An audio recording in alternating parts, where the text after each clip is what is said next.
सारी सृष्टि के मालिक, सब पर स्वामित्व और पकड़ रखने वाले महान परमेश्वर, आपकी प्रिय पुत्र हमारे उद्धार करता प्रभु यीशु मसीह भी हम आपके चरणों में आते हैं। पिता तो धन्यवाद करते हैं, आपने हमें अपने पवित्र भवन में लाया, अपने पवित्र मंदिर में लाया कि हम आज आपकी इबादत कर सकें, आपकी महिमा कर सकें। पिता, और हमारे जीवन से आपकी सच्ची महिमा हो और हमारी प्रार्थनाएं सुगंध द्रव्य के समान खुशबू की रूप में प्रभु आपके वेदी तक पहुंचाया जाए और तो मिल सके। प्रभु आज वचन पर भी आपका आत्मा कार्य करे कि आज के वचन को आपका आत्मा ही बोए, बोने वाला आपका आत्मा हो, मनुष्य नहीं। प्रभु सहायता करके काम तो झूठ को आपके हाथों में सौंपते हैं। वचन में लिखा है कि यहोवा के डरवैयों के चारों ओर उनके दूत छावनी के बचाता है, तो आपके दूत इस भवन की चारों ओर छावनी के रूप में हमें रक्षा कर देता। और आपके लहू का बाड़ा भी हम चारों ओर मांगते हैं, हमारे खुदावंद यीशु मसीह कृष्ण होगा। और इस जगह को प्रभु यीशु में ढांपते हैं, जितने भी हैं सबको यीशु में छुपाते हैं और दुआ करते हैं आज इस जगह पर पिता आपका आत्मा उपस्थिति रहे। प्रभु यीशु आपने कहा जहाँ दो या तीन में नाम से इकट्ठे होते हैं उनके बीच में होता हूँ, तो प्रभु आपकी उपस्थिति हमारे बीच में होते है, दुआ करते हैं। इसलिए हम सब अंधकार के सामर्थ्य, दुष्ट आत्माओं, अंधकार की शक्तियों, अनदेखी लिखित ताकतों, मत्स्य विरोधी आत्माओं को, उलझाने रोकने वाली वस्तुओं को सबको यीशु के नाम में दूर हटाते, कुचल के फेंकते हैं, पिता के हाथों को बांधते हैं।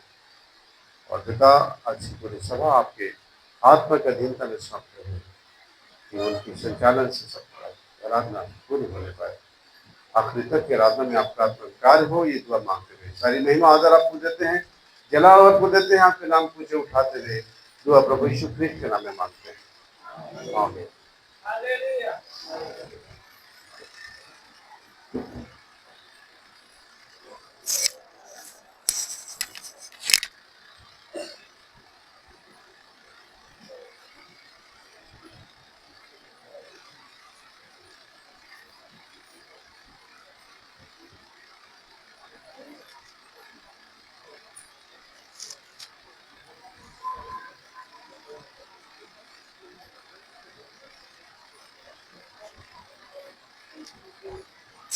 आज का वचन है दूसरा तीमुथियुस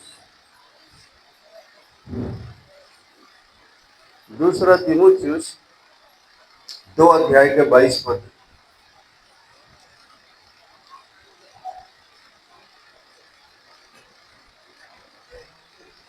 जवानी की अभिलाषाओं से भाग, और जो शुद्ध मन से प्रभु का नाम लेते हैं उनके साथ धर्म और विश्वास और प्रेम और मेल मिलाप का पीछा कर। जवानी की अभिलाषाओं से भाग, और जो शुद्ध मन से प्रभु का नाम लेते हैं उनके साथ धर्म और विश्वास और प्रेम और मेल मिलाप का पीछा कर।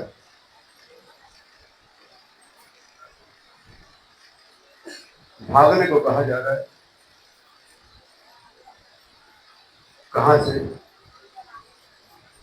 कहां से भागने कहा जा रहा है? अभिलाषाओं से। किससे? अभिलाषाओं से। वो अभिलाषा जवानी की अभिलाषा है, मतलब शरीर की वो भूख, वो अभिलाषा जो इंसान को बहुत लंबे समय तक परेशान करता है। जवानी में बहुत सारी अभिलाषाएं होती हैं और ये सब जानते हैं, लेकिन कोई अनभिज्ञ नहीं कि जवानी में क्या अभिलाषाएं होती है। जवानी में बहुत प्रकार की अभिलाषाएं, सब प्रकार की अभिलाषाएं जवानी में होती है। और एक बात और कहें कि कई बार जो लालसाएं मनुष्य के सिर पे होती हैं जवानी के दिनों में, वो उनके बुढ़ापे तक नहीं हटती।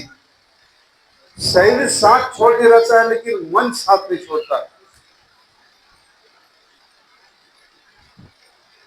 देखिए, जवानी में तो अपने शरीर से कार्य कर लेते हैं, लेकिन बुढ़ापे में जब शरीर साथ नहीं देता तो आंख के द्वारा पाप करते हैं।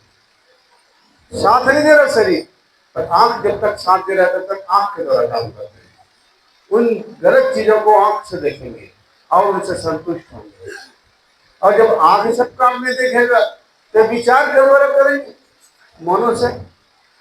तो लालसाएं खत्म नहीं हो रही है, लालसाएं खत्म नहीं हो रही है। लालसाएं कब खत्म होंगी, कैसे खत्म होंगी? लालसा खत्म नहीं होती। देखिए ये नीति वचन में अगर हम देखें, आप नीति वचन निकालें,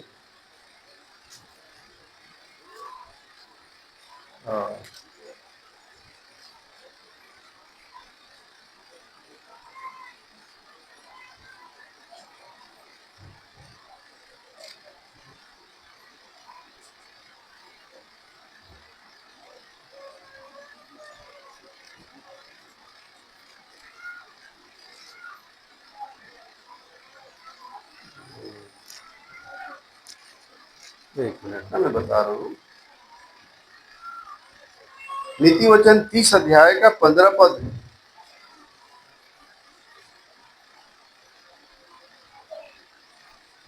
जैसे जो की दो बेटियां होती हैं जो कहती है दे दे, वैसे ही तीन वस्तुएं हैं जो तृप्त नहीं होती, वरन चार है जो कभी नहीं कहती बस। जैसे जोंक की दो बेटियां होती हैं जो कहती हैं दे दे, क्या दे दे। जोंक की दो बेटियां होती है जो कहती है दे दे, वैसे ही तीन वस्तुएं हैं जो तृप्त नहीं होती, वरन चार हैं जो कभी नहीं कहती बस।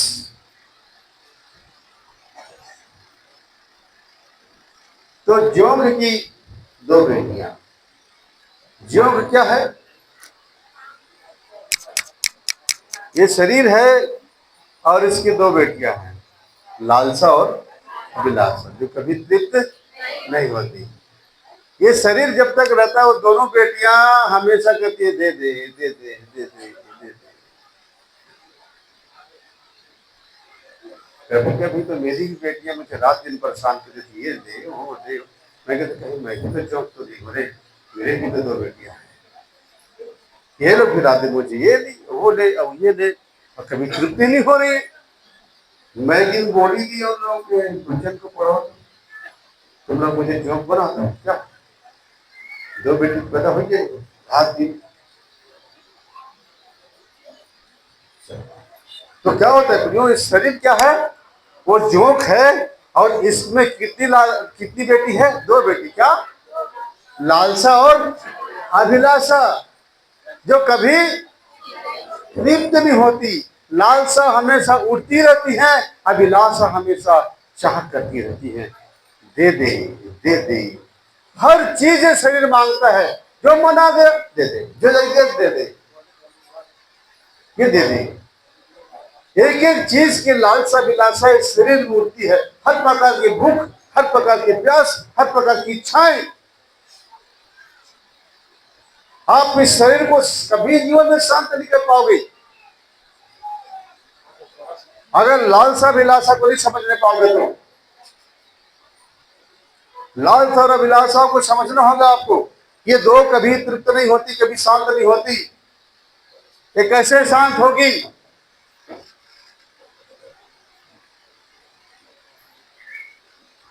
पौलुस क्या कहता है? मैं अपने शरीर को मारता कूटता और बस में लाता हूं। क्या करता है?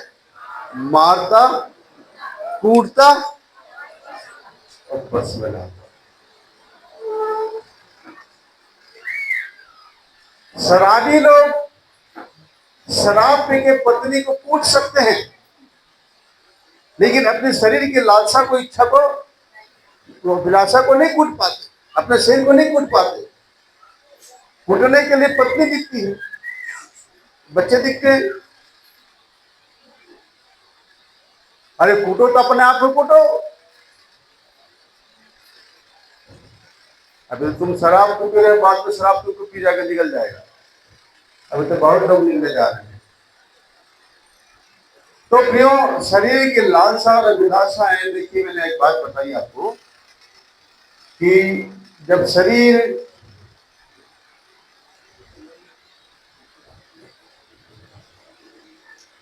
जो गंदी स्त्रियां होती है ना, जो पैसों में अपना तन बेचती है, और जब बूढ़ी हो जाती है और जब कोई उनकी तरफ नहीं देखता, तब क्या करती हैं? तब क्या करती हैं? तब वो कुटनी बन जाती है, इसको उसको मिलाने का, इसको उसको पाप कराने का। उसकी बहू, उसका बेटा, उसका पति, ये वाला बीच वाला काम करने लग जाती है। मगर करेंगे जरूर, पाप में वाला कराएंगे जरूर। जब कर नहीं पाती तो कराती है, और जब वो शरीर भी थक जाता है तो कहते हैं, मैंने पुराने बुजुर्गों से सुना है, ये स्त्रियां जब शरीर थक जाता है, ज्यादा चलने फिरने में सख्त हो जाते हैं, थोड़ा थोड़ा शरीर रहता है, मतलब एकदम कमजोर भी हुए हैं, चलते फिरते हैं, तो क्या करती हैं? जब कुछ नहीं कर पाती तो किसी दूसरे के दरवाजे में जाकर टॉयलेट कर देती है, लेकिन गंदा काम करेंगी। ये बड़े बुजुर्गों ने बताया कि ये कभी बाज नहीं आती। इनके अंदर जो व्यभिचार की आत्मा होती है, वो मरते तक इनको नहीं छोड़ती। क्यों? इसीलिए लिखा है वचन कि 7 बार आग में ताया गया परमेश्वर के वचन लिखा है कि जो की 2 बेटियां होती हैं जो कभी तृप्त नहीं होती, शांत नहीं होती, जीवन भर इस शरीर के मांगती रहती। इसके लिए लक्ष्मीबाई गहरी नींद में लग जाएगा, आंख बंद करके मत सुनना, आंख खोल करके सुनो। नींद क्यों पड़ जा रहा है? अब इस वचन में नींद पड़ रहा है तो फिर मैं क्या करूं? क्या करूं? यहाँ पर कोई डांस वांस तो करना मुझे आता नहीं है, मैं तो मनोरंजन करता ना। ये बेदी है परमेश्वर का, हमें परमेश्वर का विचित्र दास है। सुनो, देखो, 4 लोगों की नजर में तुम चढ़ गई हो, अगल बगल में चिमटेंगे तुमको। अगर तुम सो गए तो चिमटना भाई, तुमको कोई दंड नहीं होगा, क्योंकि आप किसी की आत्मा को जगा रहे हो। हालेलुया। देखिए, ये शरीर की लालसा विलासा को हम कैसे खत्म कर सकते हैं, कैसे कंट्रोल कर सकते हैं? इसके लिए परमेश्वर के दास पौलुस ने कहा, लिखा है, देखिए, निकालिए, गलाती 2 अध्याय का 20 पद पढ़िए। गलाती 2 का 20 पद। मैं मसीह के साथ क्रूस पर चढ़ाया गया हूँ। अब मैं जीवित न रहा, पर मसीह मुझ में जीवित है। हाँ। और मैं शरीर में अब जो जीवित हूँ, तो केवल उस विश्वास से जीवित हूँ जो परमेश्वर के पुत्र पर है, जिसने मुझसे प्रेम किया और मेरे लिए अपने आप को दे दिया। मैं मसीह के साथ क्रूस पर चढ़ाया गया हूँ। कहाँ चढ़ाया गया हूँ? क्रूस पर चढ़ाया गया हूँ। मैं जीवित नहीं रहा, मैं जिंदा हूँ कहाँ? ये तो मैं मर चुका, कब्र में चला गया। मुझ में अगर कोई आत्मा जो मेरे शरीर को जीवित रखा है, वो यीशु मसीह है। अब जब मैं जीवित हूँ तो मसीह यीशु में जीवित हूँ, यीशु मसीह मुझ में जीवित है। तो यीशु मसीह जब मुझ में जीवित है तो यीशु मसीह को गंदा काम करेंगे क्या? बीड़ी पिएंगे, सिगरेट पिएंगे, शराब पिएंगे, व्यभिचार करेंगे, चोरी करेंगे, किसी की जरूरत काटेंगे?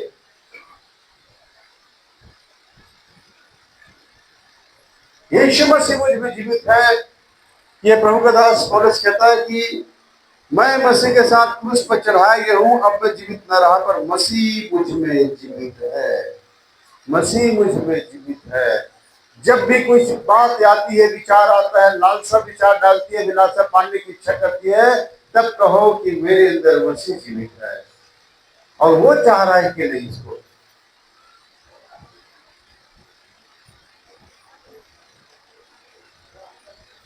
जब इस वचन का प्रचार मैं करता हूँ तो आज भी मैं इस प्रचार को आपके लिए कम और मेरे लिए ज्यादा कर रहा हूँ। हालेलुया। क्योंकि परमेश्वर के बच्चे भागे समय जांच का रास्ता है, जांच होता है हमें गिरने से बचाने के लिए। तो मसीह मुझ में जीवित है और मैं शरीर में अब जो जीवित हूँ तो केवल उस विश्वास से जीवित हूँ जो परमेश्वर के पुत्र पर है, जिसने मुझसे प्रेम किया और मेरे लिए अपने आप को दे दिया। उस प्रभु के लिए जीवित हूँ, उसके लिए जीवित हूँ। तो जब भी कोई लालसा विलासा आपके पास आती है तो शैतान कहता है जल्दी कर बड़ा समय है, ला दिए उस समय। तो आप क्या करें, एक तरफ उस चाहत को रख दें, उस इच्छा को रख दें एक तराजू में, और एक तरफ यीशु मसीह को रख लें और कहें कि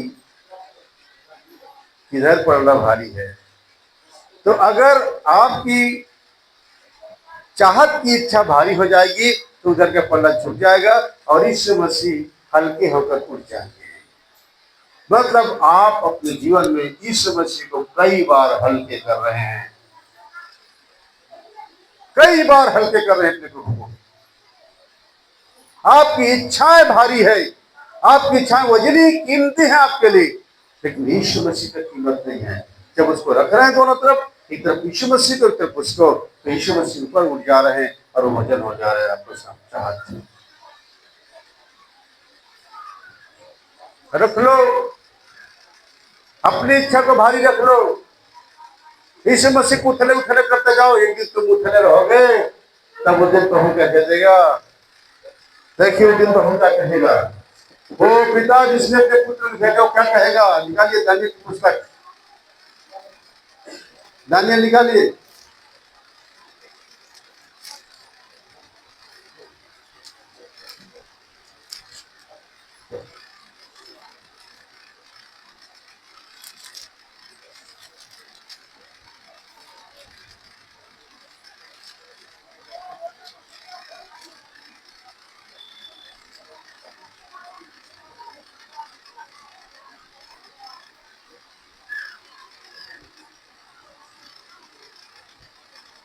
ये दानियल उसका 6 अध्याय, सॉरी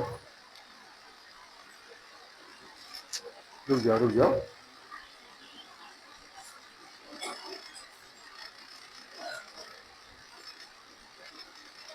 एक मिनट।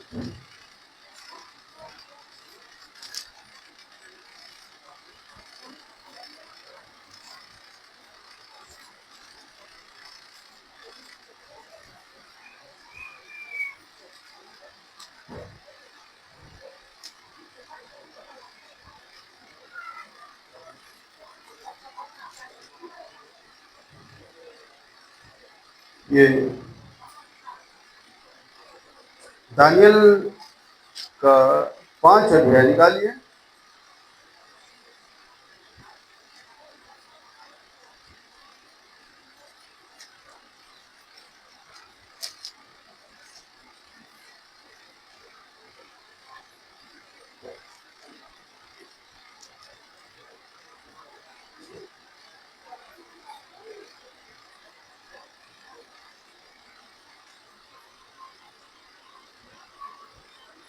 पांच अध्याय का एक पद से पढ़ेंगे। नामक राजा ने अपने 1000 प्रधानों के लिए बड़ा भोज किया और उन 1000 लोगों के सामने दाख मधु पिया।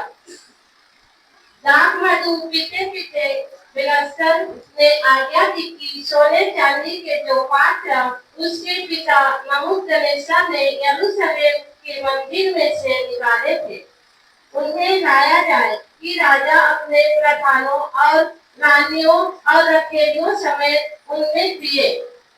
तब जो सोने के पात्र यरूशलेम में परमेश्वर के भवन के मंदिर में से निकाले गए थे वे लाए गए और राजा अपने प्रधानों और रानियों और रखेलियों समेत उनमें पीने लगा। आगे वे दाख मधु पी पीकर सोने चांदी पीतल लोहे कांच और पत्थर के देवताओं की स्तुति कर ही रहे थे कि उसी घड़ी मनुष्य के हाथ की सी कई उंगलियां निकल कर दीवार के सामने राज मंदिर की दीवार के चूने पर कुछ लिखने लगी और हाथ का जो भाग दिख रहा था वह राजा को दिखाई पड़ा। उसे देखकर राजा भयभीत हो गया और वह मन ही मन घबरा गया और उसकी कमर के जोड़ ढीले पड़ गया और कांपते कांपते उसके घुटने एक दूसरे से टकराने लगे। तब राजा ने ऊंचे शब्द से पुकार कर मंत्रियों, कसदियों और अन्य भावी बताने वालों को हाजिर करवाने की आज्ञा दी।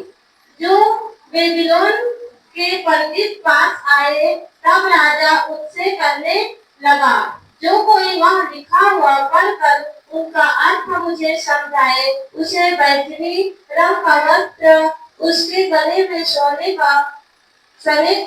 की कंठमाला पहनाई जाएगी और मेरे राज्य में तीसरा वही प्रभुता करेगा। हाँ, राजा बेलशस्सर अभिमान की ऊंचाइयों पर चला गया और उसका जो पिता इस्राएल के मंदिर में को जो लूटा था, लाया था, वहां के सोने चांदी की जो बर्तन है जो परमेश्वर के भवन में उपयोग होते थे, जैसे भी प्रभुभोज के नाम कुछ उपयोग होते हैं, तो वो बर्तनों को मंगाकर उसी में वो शराब अपनी पत्नियों और रानियों के साथ और अपने रखेतियों के साथ और अपने अधिकारी मंत्रियों के साथ पीने लगा। माने परमेश्वर का इतना बड़ा मजाक उसने उड़ाया। तभी उसके आगे दीवार में एक हाथ से कुछ लिखने लगा। उसको देखकर राजा भयभीत हो गए। उस हाथ को लिखे हैं, उसके पैर कांपने लगे, आपस में जुड़ने लगे। डर के मारे उसने पंडित को बुलाया, पूछा कि क्या लिखा हुआ, देखो लिखा हुआ क्या है। वो कोई नहीं पढ़ सके, कोई समझ नहीं सके, कोई नहीं बता सके। तब उनको सलाह दिया गया, तुम्हारे राज्य में एक व्यक्ति है जिसका नाम बेलशस्सर है। बेलशस्सर तो अब राजा नबूकदनेस्सर का दिया हुआ नाम था। दरअसल उसका नाम क्या था? दानियल, है ना। तो तेरे राज्य दानियल नामक एक पुरुष है जिसका नाम तेरे पिता ने बेलशस्सर रखा था। उसमें पवित्र ईश्वरों की आत्मा रहती है और उस राजा के दिलों में उस प्रकाश और प्रवीणता और ईश्वरों के तुल्य बुद्धि पाई गई। ये राजा, तेरा पिता जो राजा था, उसने उसको सब ज्योतिषियों, तंत्रियों, कसदियों और अन्य भावी बताने वालों का प्रधान ठहराया था, क्योंकि उसमें उत्तम आत्मा, ज्ञान और प्रवीणता और सपनों का फल बताने और पहेलियां खोलने और संदेह दूर करने की शक्ति पाई गई। इसलिए अब दानियल को बुलाया जाए और वह इसका अर्थ बताएगा। तो दानियल ने जो अर्थ बताया वो लिखा है 24 पद में। तभी यह हाथ का एक भाग उसी की ओर से प्रकट किया गया, दानियल बता रहा है, और वे शब्द लिखे गए। जो शब्द लिखे गए वो ये हैं, मने मने तकेल और उपरसिन। इस लेख का अर्थ यह है कि मने अर्थात परमेश्वर ने तेरे राज के दिन गिन कर उसका अंत कर दिया है। तकेल अर्थात तो मानो तराजू में तौला गया और हल्का पाया गया। परेश अर्थात तेरा राज्य बांट कर मादियों और पारसियों को दिया गया। तो यहाँ लिखा है तकेल अर्थात मानो तू तराजू में तौला गया और तू हल्का पाया गया। तो आप और मैं भी उस तराजू में तौले जाएंगे तो हम भूसे के समान हल्के पाए जाएंगे। तो परमेश्वर कहेगा फेंक दे भूसे को आगे। क्यों? क्योंकि जिंदगी भर हम तराजू में एक तरफ यीशु मसीह को और एक तरफ अपनी चाहत लालसाओं को रखते हैं। हमारी चाहत और लालसाएं भारी हो जाती हैं, पलड़ा भारी हो जाता है। तब हम कहते हैं हम तो वही करेंगे जो भारी इधर तराजू में भारी आ रहा है। यीशु मसीह तो हल्के हैं हमारे लिए। तो जिंदगी भर हमने यीशु मसीह को हल्का किया और अपने लालसा और अभिलाषाओं को भारी किया और उसी को पूरा करते हैं। इसलिए उस दिन हम भी तौले जाएंगे और हल्का पाए गए। यहाँ पर लिखा हुआ राजा को हल्का पाया गया। हल्का पाना मतलब फेंके जाना है आदमी। भूसा को क्या करोगे आप?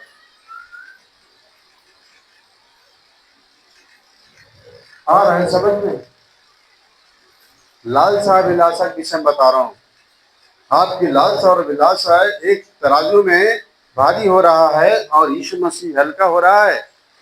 जिस तरफ यीशु मसीह भारी होंगे और आपका चाहत लालसा ऊंचा हो जाएगा, ऊपर उठ जाएगा, तब हमेशा प्रभु कहेंगे बेटा तेरे जीवन में मेरा स्थान बड़ा है, तो हमेशा मुझे एक तरफ रखता है, आपकी लालसा भी तरफ रखता है और तेरे लिए मैं बहुत ज्यादा कीमती हूँ।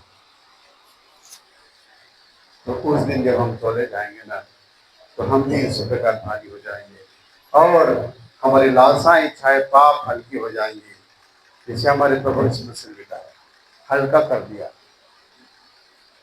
तेरे पापों को मैं काली घटा के समान मिटा देता हूँ, उड़ा देता हूँ। तेरे पाप चाहे लाल रंग के हो चाहे अर्गवानी रंग के हो, उनके नहीं मुझे हिम के नहीं स्वेत हो जाएंगे। तो जितना उद्यत से असत्य की दूरी है ना, उतने जो तुम्हारे पाप को कर देता हूँ। तब कह रहा है प्रभु हमें, जब हम अपने पापों को क्रूस पर देखते हैं, क्रूस पर, और कहते हैं मैं तो मर चुका हूं, इतने साल पहले मैं मर चुका हूं। तो जीवन में वो लालसाएं इच्छाएं कैसे भी जी रही है, क्यों जी रही है? अभी भी नशा आपके अंदर जी रहा है, नशे को शैतान आपके अंदर जी रहा है, फल फूल रहा है, व्यभिचार जी रहा है। गंदी चीज आपने चुन लिया है अपने जीवन के लिए। एक ही जोड़ा परमेश्वर ने एक ही चीज आपके लिए बनाया है, जीवन साथी एक ही बनाया है, और वो जीवन के अंत तक, मृत्यु तक साथ निभाने के लिए बनाए हैं। और अगर ऐसा नहीं है तो आप परमेश्वर के सामने दोषी हैं। मैं नहीं कह रहा हूं, देखिए परमेश्वर के वचन, मलाकी की पुस्तक निकालिए, मत्ती से पहले मलाकी,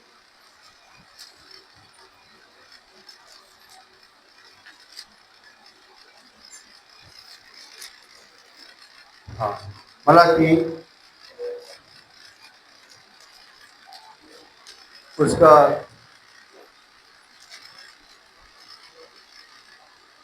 3 अध्याय और 13 पद से पढ़ेंगे।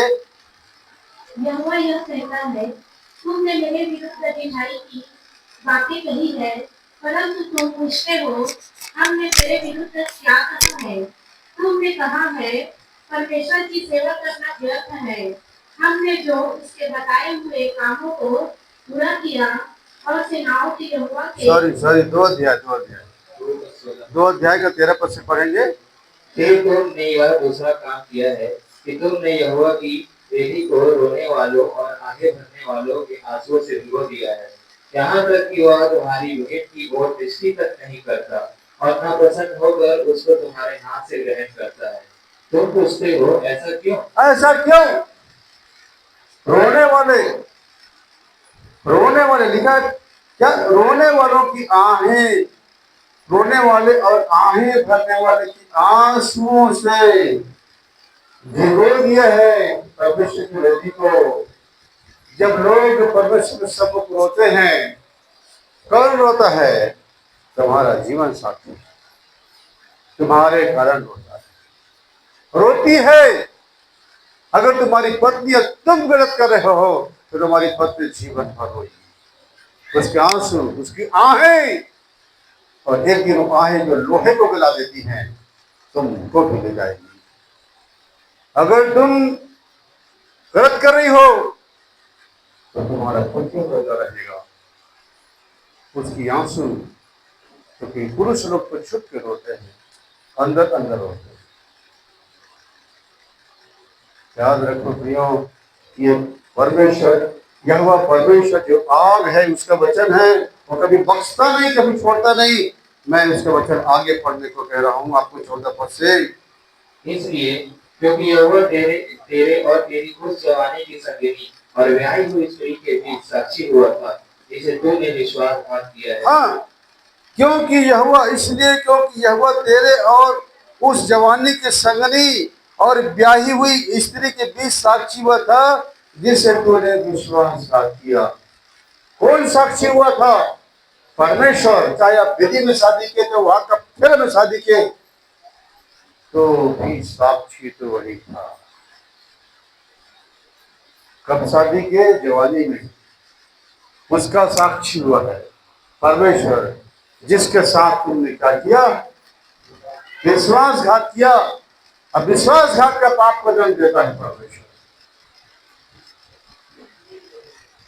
15 पद, क्या उसने एक ही को नहीं बनाया? एक ही को नहीं बनाया जिसे आज तुम पसंद कर रहे हो। यही तो होगी मेरी उस समय परमेश्वर ने जिसे तुम्हारे जीवन में लाया, तुमने उससे विवाह किया, तो उस समय आज वाला क्यों नहीं रहता? आज वाला कुछ ही समय फिट कर देता, उस वाला की इधर नहीं रहती, इधर कोई और नहीं रहता उसका।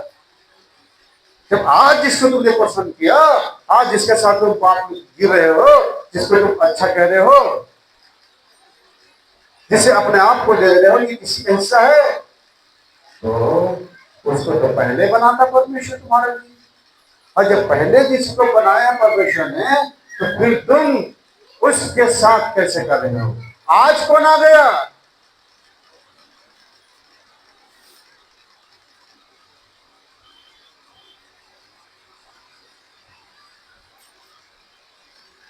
हाँ, तो आज किसी की नजर आंखें आपको कैसी हो रही है जैसे, और कमर किसी की माधुरी जैसे दिख रहा है ना। हाँ,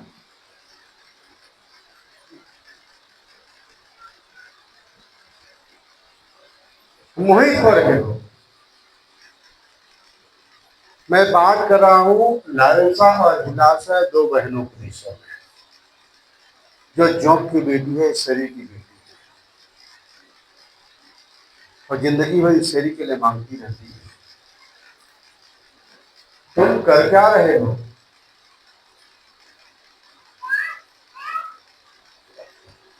परमेश्वर ने जिसको तुम्हारे लिए बनाया, वो आखिरी तक के लिए बनाया है। अगर उसकी मृत्यु हो जाती है बीच में, और अगर तुम्हारे शरीर जवान है, तो तुम्हारे लिए एक इजाजत है बाइबल में, जो तुम विवाह तो कर सकते हो अगर चाहोगे, तो वो भी किसके साथ? विश्वासों के साथ, मसीह के साथ, किसी अन्य के साथ नहीं। तब इजाजत है, वरना खुद की 7 अध्याय में लिखा है कि पति को अपनी देह पर अधिकार नहीं, और पत्नी को भी अपनी देह पर अधिकार नहीं। उसके पत्नी के देह पर पति का अधिकार है, और पति के देह पर पत्नी का अधिकार है। तो तुमने उस अधिकार को दूसरे को दिया कैसे? तुम्हारा शरीर पर तुम्हारा अधिकार नहीं, तुम्हारी पत्नी का है, और तुम्हारी पत्नी के शरीर पर और किसी का अधिकार नहीं, तुम्हारा है। यहोवा न्यायी है, वो आग है, और परम बाप पिता परमात्मा है। वो जगत का सृष्टि करता है, अब पालन करता और उद्धार करता है। उसका वचन मैं बोल रहा हूं आज,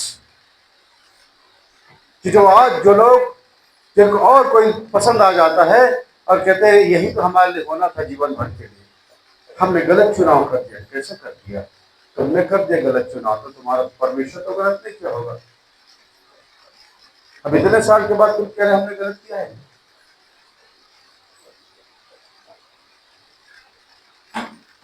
तुम गलत हो सकते हो, परमेश्वर गलत नहीं हो सकता। उस समय तुमने जो चुनाव किया, जो तुमने हामी भरी और साक्ष्य दिया, परमेश्वर को अपना साक्षी माना, विवाह किया, तो आज क्या हो गया तुम्हें? इसका दंड आएगा, पक्का आएगा। क्योंकि लिखा हुआ है 15 पद में, और क्या उसने एक ही को नहीं बनाया, जबकि और आत्मा उसके पास थी, और एक ही को क्यों बनाया? इसलिए कि वो परमेश्वर के योग्य संतान चाहता है। इसलिए तुम अपनी आत्मिक विषय में चौकस रहो, और तुम में से कोई अपनी जवानी की इस विषय विश्वासघात न करे, न जवानी की स्त्री से, क्योंकि इस्राएल का परमेश्वर यहोवा कहता है, मैं स्त्री त्याग की घृणा करता हूं, और उससे भी जो अपने वस्त्र को पत्थरों से ढांपता है। इसलिए तुम अपनी आत्मा के विषय में चौकस रहो, और विश्वासघात मत करो। सेनाओं के वक्त कोई भी जीवन साथी में से कोई भी पति पत्नी के बीच में अगर ओ आ जाती है, ओ, पति पत्नी और ओ। कभी तो फिल्म बना था, पति पत्नी और ओ करके तो फिल्म बना था, है ना। बहुत पहले एक बना था जो अपने सेक्रेटरी को लेके चलता था, बीच में आ गई थी। तो ये क्या है, जब पति पत्नी के बीच में जब ओ आ जाता है या आ जाती है, तब परिवार शैतान जड़ से नाश करता है, परिवार को खत्म करता है। और परिवार ही परमेश्वर की योजना है, परिवार ही परमेश्वर की योजना है। वो घराने घराने को चुनता है, घराने घराने का नाम लिखता है। परमेश्वर ने अकेला आदम को बना के पछताया था और उसके लिए परिवार बसाया। आदम के लिए हवा फुलाया उसकी पसीने से, और उसके बाद उसने उससे परिवार बनाया। तो आज यही सिस्टम चला आ रहा है युवा लोगों में। तो प्रियो, मैं इस वचन को, मैं अपने, मेरी आदत है कि मैं कोई वचन तैयार करके नहीं बोलता, जब आत्मा मुझे जिधर लेके चलता है मैं बोलता हूँ, और टॉपिक मुझे खुद परमेश्वर देता है। कभी कभी तो मुझे आखिरी में मिलता है, जैसे आज ऐसे कई बार बना बना कर तैयार करके तो नहीं करता मैं, परंतु जो ऊंची आत्मा ने बढ़ा के लिए चलता है, वहाँ की आवश्यकताओं को उसी अनुसार देता है, मैं बोलता हूँ। तो यहाँ पर मैं आपको बताना चाहता हूँ कि सांप की जो दो बेटी है, लालसा और अभिलाषा, ये हमारे शरीर है। जो दो चीजें लालसा और अभिलाषा कभी शांत नहीं होती, मृत्यु नहीं है, जिंदगी भर मांगती रहती है। इसीलिए परमेश्वर के वचन को मैंने शुरुआत किया है, और जो दूसरे तीमोथी 2:22 में फिर लौट के आते हैं, पढ़ दीजिए। दूसरा तीमोथी 2:22 क्या लिखा है? जवानी की अभिलाषाओं से भाग, जवानी की अभिलाषाओं से भागना है। और क्या करना है? जो लोग शुद्ध मन से प्रभु का नाम लेते हैं, कौन लोग शुद्ध मन से जो प्रभु का नाम लेते हैं, प्रभु की पीछे चलते हैं, उनके साथ बोले, और धर्म और विश्वास और प्रेम और मेल मिलाप का पीछा कर, इसके पीछे चल। तो